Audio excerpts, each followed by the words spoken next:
Chelsea, what are they doing walling off the paint that is making it harder for you guys to get in there, and how can you guys adjust to either get to the basket or create better shots in that environment? They have a big presence, obviously, with Asia.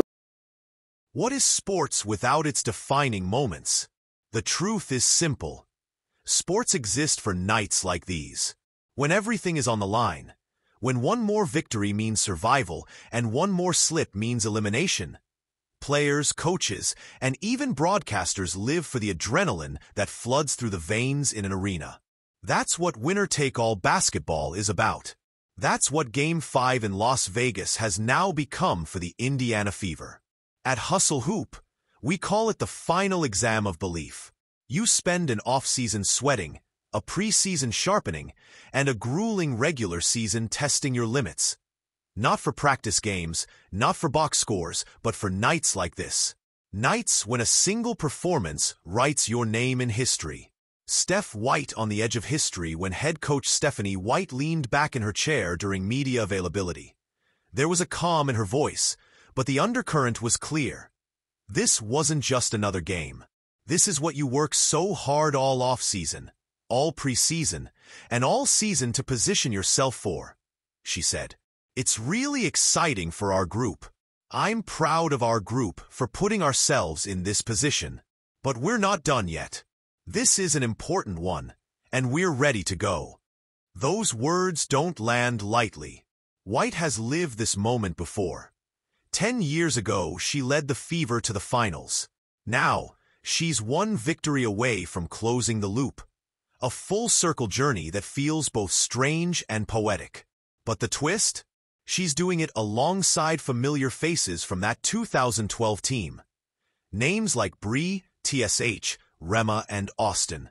The ghosts of that championship run stand in the shadows of this year's group. A living reminder that nothing in sports is ever truly gone. It just waits to be reborn. Facing Vegas. The dynasty and the duel, and what better opponent than the Las Vegas Aces? They're not just another team. They are the modern dynasty of the WNBA, a franchise that has defined dominance in recent years. Multiple championships, a style of play that mixes firepower with ferocity, and a home crowd that turns every game into a show. For White, the opponent makes the stage even richer. Anytime you get a chance to play against the best, it makes it fun. Becky, Hammond, and I came in the same class. We've competed for so long. She's somebody I respect so much, and to share this kind of experience with her, against her, is special. This isn't just Fever versus Aces. This is respect meeting rivalry, experience meeting evolution, history meeting history. The fight beyond the whistle, but no story of this series can ignore the physicality. The Fever have been bruised, battered, and tested. White herself admitted she's already been fined for standing up in defense of her team, calling out the lack of consistency in officiating. There's nothing we want more than just consistency. You can't game plan for a whistle. If it's consistent throughout 40 minutes, great, we'll adjust. But it's when it changes that makes it tough. At the end of the day, it's players making plays, not whistles. It's a statement that doubles as both frustration and fire. Because this Fever team doesn't want excuses. They want clarity, and when they get it, they thrive. 3-0 in elimination games. What that really means, how do you measure resilience? By the numbers? This Fever team is 3-0 in elimination games this postseason. But numbers don't tell the story. Behind every win with their backs against the wall is the weight of an entire season of doubt, injuries, and emotional gut punches.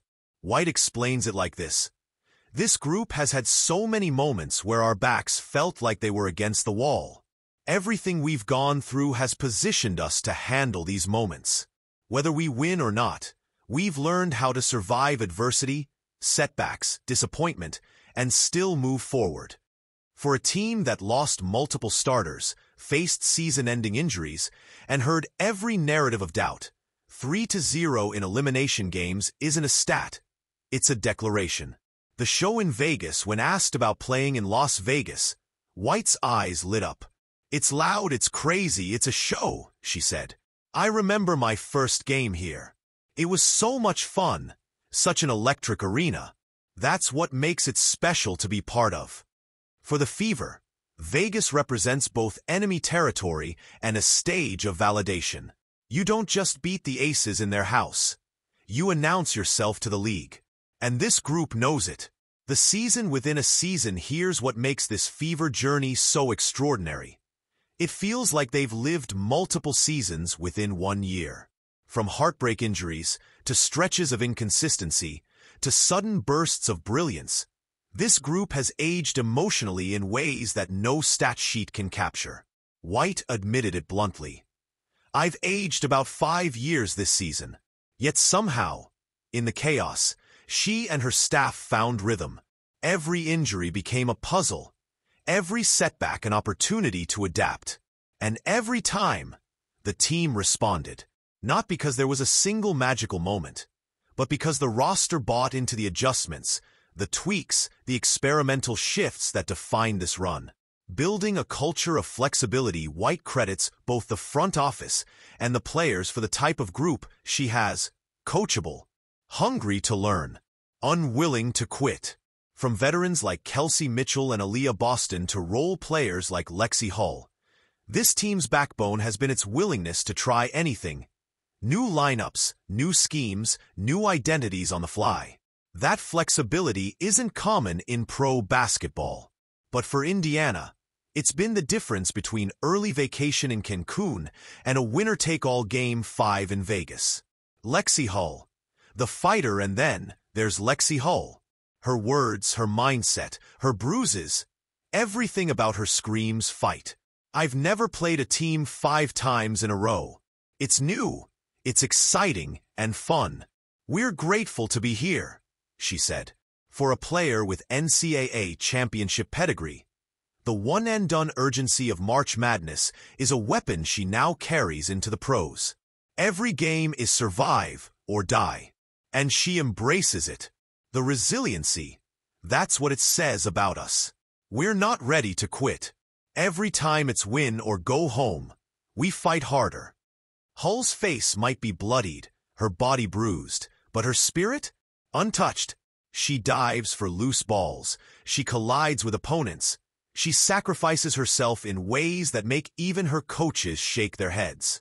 There are plays where the coaches tell me I didn't need to do that. But I can't help it. I can't turn it off. In Las Vegas, where the Fever have already stolen Game 1, Hull knows the formula. Do it one more time. The star in the shadows, Kelsey Mitchell. For years, Kelsey Mitchell has been both celebrated and underestimated. Celebrated because of her lightning-quick first step, her ability to create separation, and her fearless shot-making. Underestimated because somehow, despite her production, the Fever's struggles always buried her brilliance beneath headlines of disappointment. But this postseason, she's rewriting her story. She's our motor, Steph White said flatly. When she's locked in, when she's aggressive, she changes the entire game for us. Mitchell has thrived in this series because she's found her balance. The balance between scorer and leader. She's still the bucket getter who can rattle off 12 points in 4 possessions. But she's also the steady voice in huddles, the teammate who calms chaos, the presence who reminds the group. We've been here before, and we can do it again. The bond with Caitlin Clark, but Mitchell's glow doesn't come in isolation. It comes in tandem with Caitlin Clark, the rookie phenom whose arrival electrified Indiana and turned the Fever into a must-watch team. There's been chatter, too much chatter, in fact, about how they'd coexist. 2 dynamic guards, 2 scoring threats, 1 basketball. Could it work? Would egos clash? The answer has been visible every game this postseason. It works because both refuse to blink. Mitchell trusts Clark's vision. Clark trusts Mitchell's firepower. When Caitlin bends defenses with deep threes, Mitchell carves them apart with slashes to the rim. When Mitchell draws doubles, Clark punishes defenders with no-look feeds. It's not rivalry. It's synergy born out of survival. Aaliyah Boston. The anchor. If Mitchell is the motor, then Aaliyah Boston is the anchor. Her presence in the paint is a paradox. Calm and chaos at the same time. Calm, because she steadies Indiana with rebounds, blocks, and her soft hands around the rim. Chaos, because to the opponent, she's a problem you can't solve for 40 minutes. Aaliyah's been through battles all year, White explained. She carries so much for us, and she never complains. She just works, she just leads. Boston's importance can't be overstated. When the Fever need a stop, she's there to body up Aya Wilson. When they need a bucket, she's there with the soft hook or the offensive putback. The scary part? She's still so young. Her career is just beginning. Injuries that define the journey to appreciate this Fever run. You have to remember how fragile it looked months ago. Nalissa Smith sidelined with injury. Temi Fagbennel missing crucial stretches. Rotation pieces shuffled like a deck of cards. Every time it felt like Indiana found rhythm, an injury yanked them back to square one. But instead of folding, they recalibrated. Players like Lexi Hull, Grace Berger, and Katie Lou Samuelson stepped into roles bigger than expected. Some nights it was sloppy. Some nights it was painful. But over time, those struggles forged chemistry. Now, in the postseason, that adaptability is their weapon. When Vegas throws a punch, the Fever don't panic. They've been punched all season. They just respond. Fear no one. There's a phrase that's been circulating in the Fever locker room. Fear no one. It's not bravado. It's not empty talk. It's the product of living through losses, injuries, criticism, and still showing up. Fear no whistle. Fear no arena. Fear no dynasty. We've been counted out so many times, Hull said. So now, when we step on the floor, we don't care who's on the other side. We just know we can win. This isn't arrogance. This is survival turned into swagger. The chess match versus aces, and make no mistake, Game 5 is chess, not checkers. Becky Hammon will test Indiana's guards with pressure. Aya Wilson will demand constant double teams. Kelsey Plum and Jackie Young will hunt mismatches relentlessly. But the Fever have their counters. Clark's deep range forces Vegas to stretch beyond comfort. Mitchell's slashing disrupts their defensive shape. Boston's paint presence prevents easy layups. Hull's hustle provides the intangible edge. The Fever don't need perfect execution. They need resilience. The kind that's already carried them through 3 elimination wins. The emotional weight sometimes. The hardest part of sports isn't physical. It's emotional. The burden of playing for a city desperate for revival. The burden of proving doubters wrong.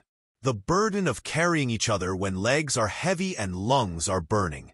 But this Fever team has transformed that burden into fuel. Every slight, every injury, every doubt is now packed into the emotional backpack they'll carry into Vegas. Closing the loop of Part 2, so here we are. The Fever aren't just one game from the finals. They're one game from rewriting their identity. Kelsey Mitchell proving she's more than a scorer. She's a leader. Aaliyah Boston showing that the foundation of the future is already here. Caitlin Clark blending superstar flash with unselfish playmaking. Lexi Hull embodying fight that can't be measured. They've been injured, doubted, dismissed, but they're still here. Game 5 isn't just 40 minutes of basketball. It's the summation of years of heartbreak, months of resilience, and days of preparation. And at Hustle Hoop, we'll say it plainly. If the Fever pull this off in Vegas, it won't be an upset. It'll be destiny finally catching up. When Caitlin Clark entered the WNBA, she carried more than a jersey. She carried an entire expectation. The sold-out arenas, the cameras, the constant comparisons. From day one, Clark wasn't allowed to just be a rookie. She was expected to be a savior. But what makes her story remarkable is that the weight didn't crush her. It shaped her. It's been physical every single night, Clark admitted earlier this postseason. You don't get any possessions off. You learn quick, and you either adjust or you don't last. Clark adjusted, not without bruises, not without learning curves, but with an unshakable stubbornness that has always been the engine of her game. The rookie wall, and the breakthrough every rookie hits a wall. For Clark, it came mid-season. The defenses were tighter. The space was gone. Opponents were older, stronger, smarter. The deep threes didn't always fall, and when they didn't, critics pounced. But that's when her transformation began. Instead of doubling down only on shooting, Clark leaned into playmaking. Her assists climbed. Her turnovers dipped. Her body language shifted. She stopped trying to prove herself. She started trying to elevate those around her. That shift is what makes her so dangerous now in the playoffs. The Aces target Vegas, of course, circles Clark's name in red ink every scouting report. They body her at the point of attack. They deny her touches. They dare her to work through fatigue and fouls. And yet, Clark doesn't shy away. Even when her shot's not falling, she's still an irritant because her vision unlocks Indiana's spacing. Vegas can live with a contested Clark 3. What they fear is the Clark-Mitriel-Boston connection creating easy buckets. That's where this chess match lives. Lessons from college. Rewritten in pro ink at Iowa, Clark was always the sun. Every play orbited her. In the pros, she's one star among constellations. It's forced her to adjust. Patience over panic. She can't force shots into double teams. Reading second-level defenders. Aces don't just guard her. They guard her reads. Trusting teammates. In college, role players often froze. Here, Mitchell and Boston finish the play. The growth is undeniable. She's gone from volume shooter to floor general who kills you with variety. Tactical adjustments. Fever versus Aces this Game 5 won't just be a test of talent. It'll be about the X's and O's. Indiana's key.